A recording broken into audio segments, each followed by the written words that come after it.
Now, in order to really slice through all of the BS and really get down to the pinpoint knowledge that you need to know in order to lose weight and really burn the fat that you want, is by learning how to strategize with your carbs. And the reason I say that is for two reasons. Number one, if you want to burn fat, what kind of energy do you think you need to burn? Probably fat, right? When do you burn fat? Now, your heart rate that you're going to burn fat in is somewhere between like 140 and 155 beats per minute.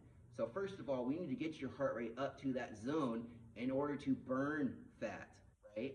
We don't want to get higher than that. We don't want to get lower than that. But our resting heart rate is pretty low. So for most people, it's around 100, 110, 120 beats per minute. In order to get it up there, you're going to have to push yourself a little bit. And I know that's not what a lot of people want to hear, but that is the truth. Second thing, if we're trying to burn fat and we're trying to do it fast, we need to keep our metabolism high. Now, in order to do that, we got to know what drops our metabolism. Your metabolism drops with your insulin levels. As your insulin levels increase, your metabolism drops. It puts you into a digestive state. We want to stay in an active state, which means we want to strategically control the amount of insulin in our system. How do we do this? Okay, it is normal for you to have insulin in your body. What happens when we do it like a sugar dump, when we add a lot of sugar into our system, is our insulin level spikes abnormally, and that puts us into a digestive state, which also releases dopamine, which is what makes us tired. We get tired, our metabolism slows down, and we go through digesting all the food that we just ate, right? So at what level do you stay in an active state but can still maintain carbs in your system? 50 grams. Any more than 50 grams of carbs in a sitting, so like if you're eating a meal and you do more than 50 grams, you're going to dump an excess amount of insulin into your system. Now that number can flex a little bit based off of how much you work out, how many calories you burn, what your body type is, but it's around that range. So as long as you're eating under 50 grams in a sitting, your metabolism will most likely stay high.